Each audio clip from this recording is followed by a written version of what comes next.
Welcome back to Rav Pinson's podcast, where ancient wisdom meets modern man. Today's episode was sponsored in honor of the complete refuah shlema of Shnera Zalman HaKayin ben Elisheva. Today's episode is the 22nd in our Q&A series.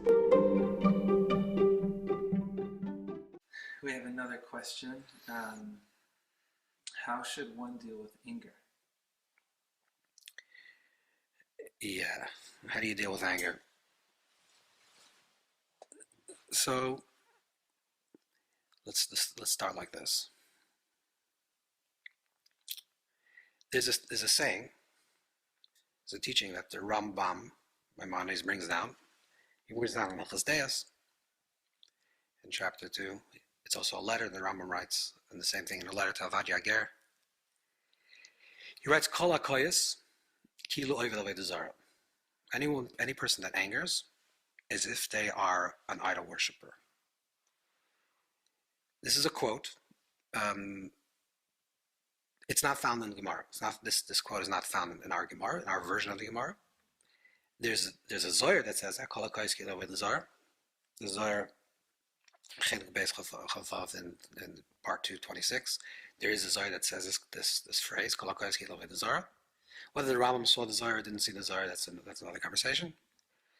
The closest thing that we have in our Gemara is one is the Gemara in Adorim that's called Mini Gehenim Shaltan by. Whoever has anger, types of hell takes control over him. Some say that the Rambam had a version there in that Gemara in Adorim where it talks about anger, this version. But this Gemara in Shabbos that says Akari B'chamasai is someone that rips something because of his anger, like demonstrates his anger by a certain type of action. So this person is like an idol worshiper. But that's different because that is a person doing something. Like if you do something in anger, then that's a terrible act. What happens if you're just angry in itself, the emotion itself? There's when a person becomes angry, there's essentially two things that are happening. There is a certain narrative that causes the anger, and then there's a certain sensation that, because of that narrative, that's the sensation that you feel in the body. When a person's angry, their heart palpitates, their heart moves quicker, they start sweating, whatever. There's a certain type of visceral reaction in the body when a person is angry. But what prompts the anger, and this is what the Rambam call a koyes, just a person becoming angry. You don't even do anything. Just the fact that a person is in a posture of anger, feeling anger, this person is already an idol worshiper. Because let's try to understand what that is. There's a certain there's the sensation of anger, then there's the narrative that causes that sensation. What is the narrative? So anger is essentially is caused because a person has a certain fixed, rigid image about, let's say, themselves. And if let's say a person becomes angry at another person, and a person becomes angry at the other person when they violate that image of themselves. So let's say, for example, let's say a person thinks that they're a good artist. Okay, they know, well, not a musician. Let's say they know how to paint, and then they think they're Picasso. They think they're a great artist, and then someone comes and looks at their painting and says, "Really, that's nothing," and you become angry. Why? Because you think you're a great artist and this person doesn't think so way. Or there's a certain expectation. Why does a person become angry? Let's say you're driving in a car and someone cuts you off and you become angry. Why? Because you have a certain expectation that everyone should be driving at 45 miles an hour, or that's the speed limit. Everyone should drive exactly the speed limit and should follow the rules of driving. And this person cuts you off. Like if that would be the way people drove, by cutting people off, that was a certain expectation of how things would be. You wouldn't become angry at a person who will cut you off. Anger comes because there's a certain violation of an expectation. You have a certain expectation, I think this is the way it should be, and what you're telling me or what you're doing to me violates that. You're walking down the street, someone steps on your foot, that's not what you're supposed to be doing. Or someone hits you on the back, that's not supposed to be doing. But if you go into a schwitz and someone hits you on the back, you don't become angry at the person because that's what you want the person to do. You want the person to hit you on the back. Or any type of image. In other words, when there's an expectation of something, or that's what you're expecting, and that's what you want, then there's no anger. But when you're stuck, when you have a certain perception, a certain type of conception of the way you think things should be, and there's a violation of that narrative, and a violation of that causes anger. So if you really reduce it, every form of anger is really idol worship. Not only the act of anger, because you're acting out. That's a negative act that you're doing. But the fact that you're angry is, you're saying that you want things to be a certain way. Hashem is saying, the Creator is saying, that I want it to be a different way, because everything that's happened to you is a shliach from Hashem. Everything. Now, of course, the other person has free choice. But in terms of the recipient of that event, someone slaps you in the face, God forbid, right? Now that person slapped you because they're epicurose, because they did a negative free choice. But the fact that you were slapped was something that had to happen. You become angry at the other person. Why'd you slap me? Is I don't accept the slap. Now, slap is a very stark example, but anything that happens, you expect a certain way to be, or a certain way how things should work, and then Hashem says, the Creator says, at this point, I think it should be a little bit different. And you say, no, I want to hold on to what I think is true. So when you're saying, when a person shows anger, essentially what they're saying is, I'm denying the fact that Hashem runs the world. I'm denying the fact that there's Hashgacha Pratis, that there's divine providence. Because I think that it should work this way, and someone just cut me off. But yes, the person cut you off because of Rei B'chirasim, because they're negative free choice. But the fact that you were cut off was what Hashem wanted for you to experience. Why? That's another question, but that's something you have to internalize and say, why did I have to see it? Why did it have to happen to me? But there was something that had to happen, and therefore I have to accept it. And because Hashem wanted for me to experience this thing. So forget about the other person in the equation. That's not relevant to me. I mean, obviously, if he did something wrong and you have to take him to the court, whatever, that's another conversation. In terms of internally, I have to say, why did I have to see this? Why did I have to experience this? What is the lesson that Hashem is trying to tell me? Okay, so if I don't want to receive this lesson and I don't want to experience it, it's denial of the existence of God. That's why Kol HaKoyes, what the Zohar is saying. Whoever becomes anger is essentially practicing idol worship, essentially denying the presence, the living presence of Hashem. That Hashem says, I want it to be this way, and you say, no, I don't want it to be this way. So what's the tikkun? What's the tikkun? How do you rectify this? So there's and really the question is deeper, is not only what's the tikkun, but how do you transform not only your reactions, but your mindset, really, because you can transform your reactions. In other words, you can work on a tool to like channel your anger. Is every time you feel the sensation of anger brought about through a certain narrative that caused you a certain sensation of anger, take a run around the block. So diffuse the anger. But you're still not dealing with the root of it, because tomorrow you'll become angry again, and 5 minutes later you become angry again. Another way that's kind of popular since about almost 100 years is this idea of talk therapy, which is that if you're feeling anger, if you're feeling frustrated, you're feeling something within you, you must voice it, you must express it, you must give it words, and that's the way you diffuse, and that's the way you let it go. So the practice of actually speaking it out.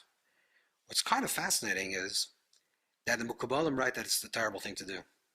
I know it's very popular in psychology, and this is a Freudian idea, but the Mukabbalim say that there's a mimer from the Rebbe Rashab, Shalom Doivber, the fifth Chabad Rebbe, in Ranat, and he quotes the Reishis Chachman, also an earlier text from Eliyahu Vidas, a student of the Ramak, from the 1500s in Sfas, and the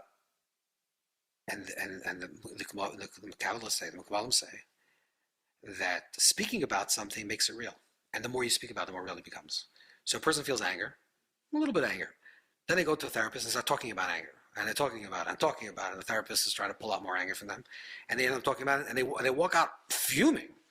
Because now not only did they have tiny little anger, but now they created a whole narrative. And of course the mind always tries to make sense of the sensations that you're feeling, so it makes bigger reasons. And the time you walk out of the therapist, or not the therapist, I don't want to blame therapy, but the time you vent your anger, all you have is even more anger. So you're just adding fuel to the fire. So it's the opposite of that. It's the opposite of venting. Sometimes you have to not vent, but that's more in the expression. How do you express it? Certainly not through speaking about it. We're not talking about trauma. We're talking about anger. Trauma is a different type of conversation because if a person has hardship, they should speak about it. That's something else. We're talking about particular anger because you create it. You see this always. People that talk about a problem, they talk about the problem, and then all of a sudden it's a huge problem. It wasn't a problem 10 minutes ago, but the more you talk about it, if I actually really think about it, then you just created a whole story. Stop. Just stop. Be quiet. So shtika, like silence, is actually an antidote to anger. But that's not really uprooting the root of the anger. So you're saying action, definitely not even speech. So we're going deeper. Yeah, you got to go deeper. That's what we're saying. We're going deeper, right? Exactly. What's deeper? So the Arizal speaks about this idea that it's really based on the Zohar. The Zohar already says when a person is angry, they lose their neshama, they lose their soul. There's like very, very harsh things speaks about this. How do you regain it? So kas, the word kas, which is anger in Hebrew, is 150. And the Arizal writes that mikvah, a ritual bath going into the body of water, is 151. And so is the name Eka, Aleph, Hey, Yud, and Hey. Aleph, Hey, Yud, Hey really is 21. Aleph is 1, Hey is 5, Yud is 10, Hey is 5. But if you fill in the letters, which means Aleph, you actually spell it out. So Aleph is Aleph, Lamed, Pei. Aleph is 1, Lamed is 30, Pei is 80, so you have 130, 111. So if you have 111, then you do with the Hey, you do Hey, Hey, 5 and 5, it's 10. 111 and plus 10. Then Yud is Yud Vav Daled, 10, 6 and 4, which is 20. And then Hey Hey is another 10. So 10, 20, and 10. And 111 is 151. So Shem Eka, this name Eka, I will be, somehow undoes the posture, this idea of the anger. Why? Because the name Eka, the name Aleph Hey Yud Hey, which is one of the names of Hashem, is connected to Keser, to Bina, but it's a very high level of name of Hashem. But also, the name represents, we actually spoke about it a few days ago, but the name represents the idea of, the way it's phrased in the Torah is Eka She'eka, I will be who I will be. Which is, there's certain names of Hashem that represents a reality as it's already formed. This is a name that expresses chesed, kindness. This is a name that expresses gvura, strength. And then Shem Eka is a name of becoming. There's a name of being, and there's a name of becoming, of process. Eka Asher Eka. I will be with them now as I will be with them later, which is a process of evolving. So it represents the state of a process. So what is the Ari saying? The Ari is saying, what does the Mukabalim say? They're saying like this. If a person is a person that wants to uproot your anger, and not only just deal with the anger when it shows up, and figure out a way to deal with it, but then still be an angry person, live with a lot of anger. But a person really wants to uproot the anger in a way that's more pnimi, much more deep, that they let go of being an angry person. They live with expansiveness and openness and love, and not holding on to grudges and to anger. They should, literally, what the Ari says is, when a person's angry, they should go to the mikvah.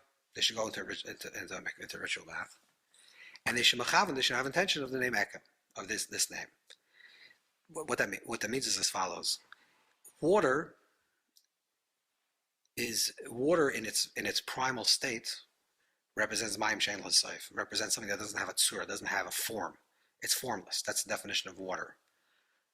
It only becomes form when it's placed into a vessel, right? That's the definition of water.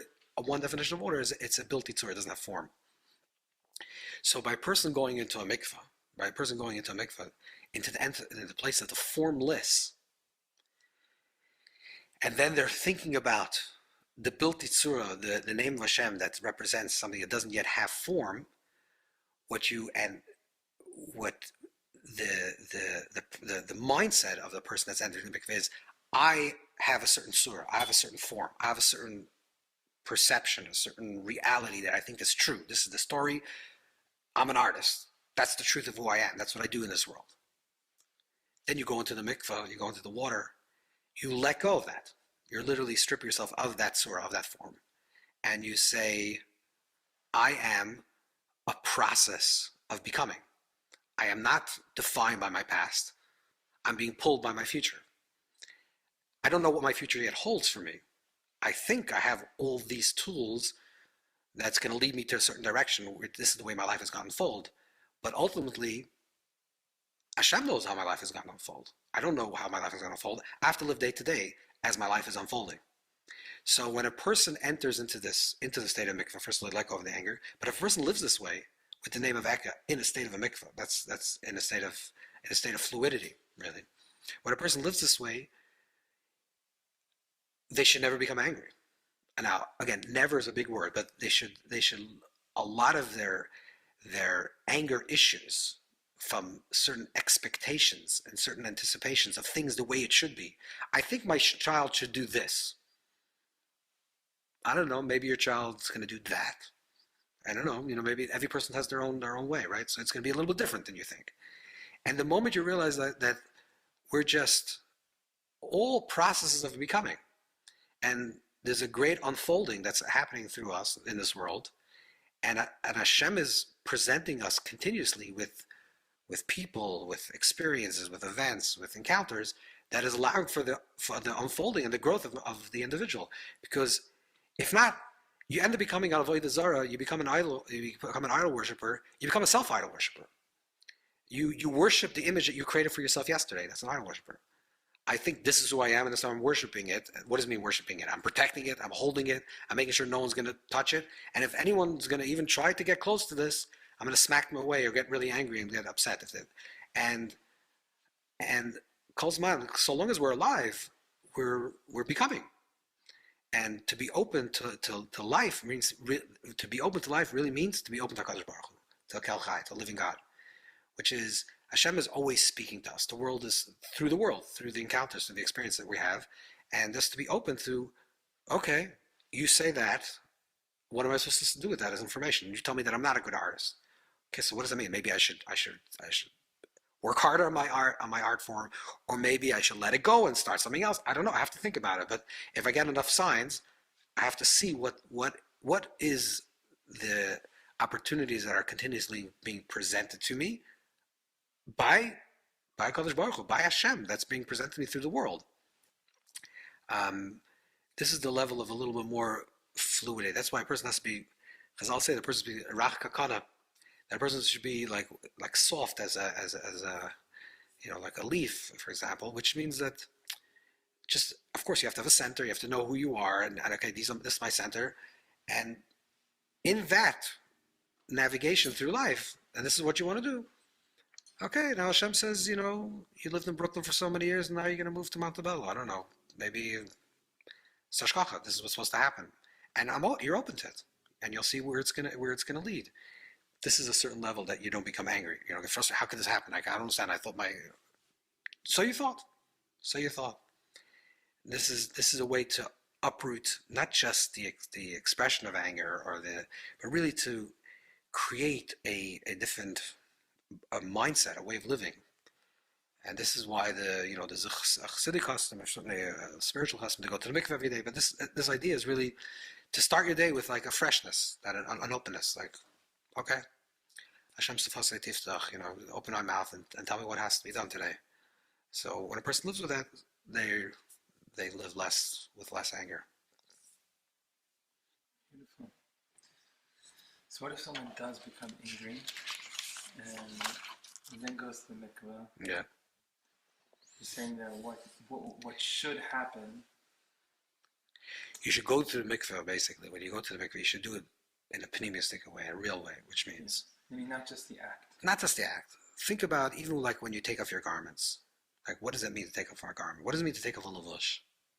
Levush is literally a physical garment, but levushim, right? Levushim hanefesh, the garments of the soul, is machshava dibur ma'aseh, is our thoughts, action, our thoughts, words, and actions. Which means to take them off means let go of my thoughts, let go of my words, let go of my actions. Right? You're really doing this in a pneumistic level, a more level.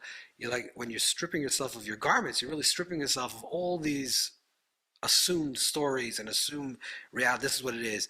And you let go, and you enter into the waters of the mikveh, and you recognize that, the Baal Shem talks about this, and the Alter brings down Kavanas HaMikveh, from Nari also, that the bottom of the mikveh, Shem Adnai, we talked about this a lot in the book of the mikveh, the bottom of the mikveh, Shem Adnai, which is the container, it's holding you, the surrounding letters, Yud Kei Vav Kei, the name of Hashem, on top of you is Aleph Hey Yud Hey, which means you're entering a sacred place, mikveh Hashem. the mikveh of Hashem, you're entering into Hashem's space, which is infinite, undefinable. I let go of everything. I put my head in the water to an extent almost that I feel myself not breathing anymore. Not a quick dip, because if you go quickly, it's like you don't feel it as much. But you go in and you feel like, oh, I'm not breathing. I'm not breathing now, which means I'm completely letting go.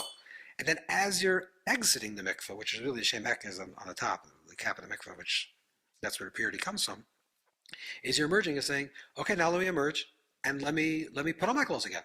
Let's see what the day is, what is supposed to happen today. What is going to be my machshavas, my words, my actions, my speech? What is it going to be today? And assume it.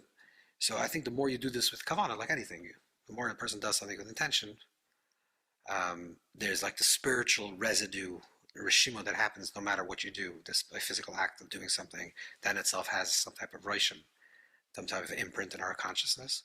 But when a person does it with kavanah, they're opening themselves up into that. So, the kavanah, it's the Rashash, the sun brings it down, but also the Pinchas Karetz brings it down in the name of the Baal Shem. It's very important that the word kavanah means not only intention. Kavanah is not a mindset. Kavanah means you're mashva, chavan. You're mashva yourself to the experience. If I want to let go, that's my kavanah. I have to feel let go. I have to feel internally letting go. And not only in my mind, I'm letting go. That's the kavanah shem eke, which means to let go and to become, etc. I have to experience it. What does that mean? Let go. So let's say I'm dealing with somebody that's really have a lot of anger issues towards this person. What happens if I can just let go and say, that's his story. It's not my business. He has his own life. Now it's affecting me. For some reason, Hashem wanted me to be in this thing. I need to receive it. Maybe really the thing is how to learn to receive things when things are directed negatively to you. Now it doesn't mean you don't have to do anything. Remember, these are two separate things. God forbid a person steals from somebody, right? Or God forbid, in the worst case scenario, worst, chas v'shalom, a person kills somebody, right?